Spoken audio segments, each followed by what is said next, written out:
Tuhan bersamamu. Dan bersama rohmu. Inilah Injil suci menurut Santo Yohanes.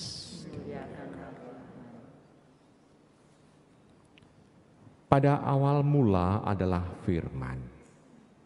Firman itu ada bersama-sama dengan Allah, dan firman itu adalah Allah.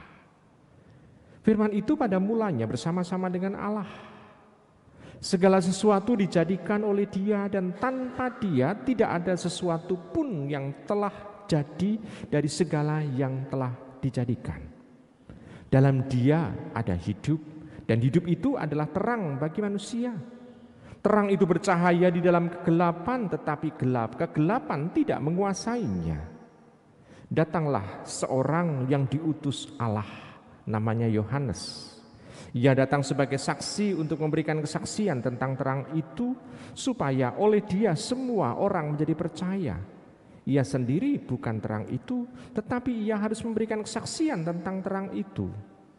Terang yang sesungguhnya, yang menerangi setiap orang sedang datang ke dalam dunia. Terang itu telah ada di dalam dunia, dan dunia dijadikan olehnya, tetapi dunia tidak mengenalnya. Ia datang kepada milik kepunyakannya, tetapi orang-orang kepunyaannya itu tidak menerimanya. Tetapi semua orang yang menerima Dia diberinya kuasa menjadi anak-anak Allah, yaitu mereka yang percaya dalam namanya. Orang-orang yang diperanakkan bukan dari darah atau daging, bukan pula secara jasmani oleh keinginan seorang laki-laki, melainkan dari Allah. Firman itu telah menjadi manusia dan diam di antara kita, dan kita telah melihat kemuliaannya, yaitu kemuliaan yang diberikan kepadanya sebagai anak tunggal Bapa, penuh kasih dan kebenaran. Tentang Dia, Yohanes memberikan kesaksian dan berseru, "Inilah Dia yang kumaksudkan, supaya aku berkata, sesudah aku akan datang Dia yang telah mendahului aku, sebab Dia telah ada sebelum aku."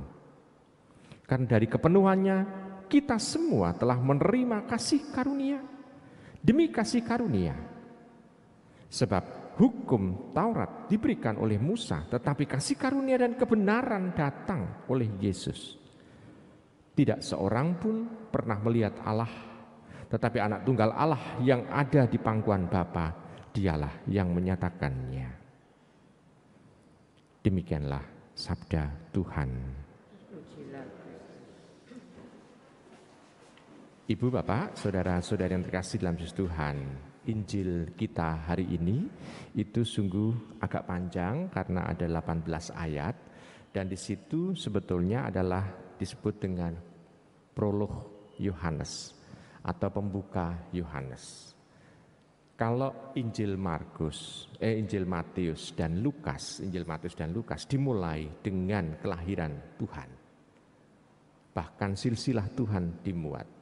Sedangkan Yohanes itu secara khusus memperkenalkan bukan semenjak Tuhan Yesus dilahirkan, tetapi eksistensi Tuhan sebelum Dia dilahirkan. Siapa Dia? Dijelaskan oleh Yohanes adalah Dia adalah Sang Firman itu. Dikatakan di sana firman itu ada bersama-sama dengan Allah. Tapi disambung firman itu adalah Allah. Jadi Dia yang sebetulnya bersama dengan Allah berarti sebagai yang berbeda, tetapi Dia satu, Dia adalah Allah. Jadi Dia satu tapi sekaligus berbeda. Di sini awal dari istilahnya itu pewahyuan mengenai Tritunggal itu sudah mulai diungkapkan. Dia yang bersama-sama dengan Allah, tapi Dia adalah Allah. Karena kita percaya Allah itu esa, Allah itu wahid, Allah itu satu. Dan kesatuan Allah diperlihatkan dengan ini. Jadi kita bisa melihat bahwa Yohanes memang tidak bermula Injilnya itu dengan kelahiran Tuhan seperti Matius atau Lukas, tetapi Yohanes menjelaskan secara khusus identitas Tuhan sebelum Dia dilahirkan. Maka tampak bahwa tidak ada laki-laki yang bisa membuat Maria hamil. Karena kehendak Tuhan sendiri, Tuhan yang menghendaki, firman. Bahkan identitas Tuhan Yesus sendiri sebelum dia dilahirkan sebagai sang firman Allah itu sudah ada semenjak penciptaan. Bahkan dia yang menciptakan, karena yang menciptakan Allah dengan sabda. Kadangkala kita bisa dengan mudah mengatakan dalam bahasa Arab, kun fayakun, terjadilah maka terjadi. Kun fayakun. Jadi di situ kita bisa melihat ada sesuatu hal, identitas Tuhan itu dia ada bahkan semenjak dunia belum diciptakan. Sebelum ada penciptaan dunia, karena melalui dia dengan sang firman itu, dengan dia mengatakan berfirman, berfirmanlah Allah. Berarti firman Allah inilah yang membuat dunia diciptakan. Berarti kita bisa melihat bahwa kalau dia turun dari surga menjadi manusia sang firman itu, maka tujuannya jelas bahwa dia mau untuk dikenali sang firman itu oleh manusia. Karena kita tidak akan bisa mengenal Allah kalau Allah sendiri tidak turun kepada kita, karena kita serba terbatas. Karena keterbatasan kita inilah, maka ada ketidakmampuan kita untuk bisa menangkap kehadiran Allah. Kalau Allah tidak turun sama seperti kita dalam dunia kita, maka Allah menjadi Allah yang menyejarah. Artinya Allah yang berkenan untuk dikenal di dalam sejarah manusia. Sehingga kita bisa mengenal secara jelas. Memang karena sama dengan kita, maka banyak orang yang menolak dia. Karena dianggap sopoto kai, sopoto.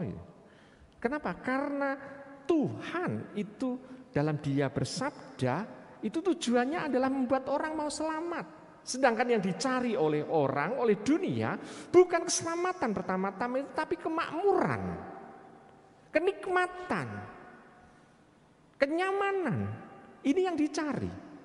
Maka keselamatan itu tidak menjadi sesuatu yang laku bagi banyak orang.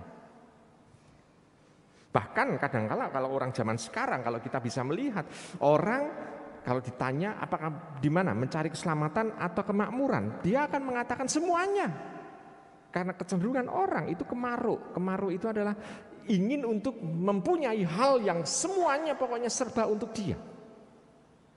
Maka di satu sisi ada beberapa gereja yang mewartakan teologi kemakmuran. Teologi kemakmuran itu pokoknya kalau Tuhan itu selalu akan memberikan kekayaan gitu ya. Tuhan akan memberikan kebaikan. Dan itu yang laku. Tetapi kalau gereja mewartakan kalau engkau mau mengikuti Tuhan melalui jalan salib, orang menjadi ragu-ragu dalam melangkah. Nah, Ibu Bapak, Saudara terkasih, Tuhan yang dikenali oleh banyak orang adalah Tuhan yang ada dalam diri kekayaan.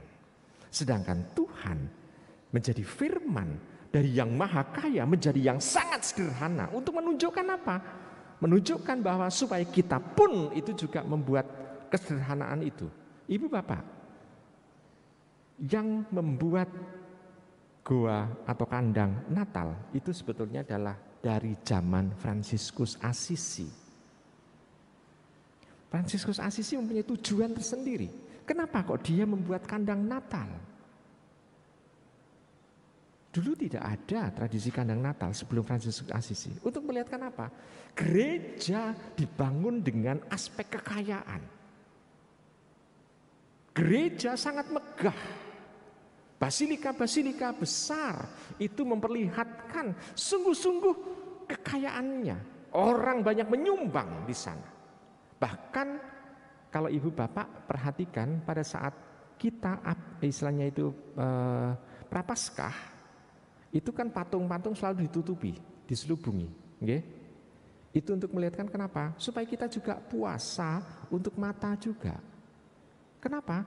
Karena hiasannya dari emas, dari berlian matanya, dari patung itu, ya supaya mata kita pun itu juga puasa, tidak hanya perut yang puasa. Untuk melihatkan kekayaan gereja yang seperti itu. Nah, Fransiskus Assisi membuat kandang ini untuk apa? Gereja kembali ke semangat utama. Tidak mencari kekayaan lagi, tetapi apa? Hidup seperti semangat Tuhan, semangat Natal. Yaitu Tuhan ingin berbagi keselamatan. Nah, di sini yang mau diungkapkan dalam Injil ini, dalam prolog ini, agak panjang karena memang sangat kaya. Bisa dibahas ini menjadi satu buku, tetapi bagi diri kita tujuannya adalah supaya kita sadar dan peka dengan kehadiran Tuhan. Dikatakan di sana bukan masa lampau, tapi Dia yang sedang datang.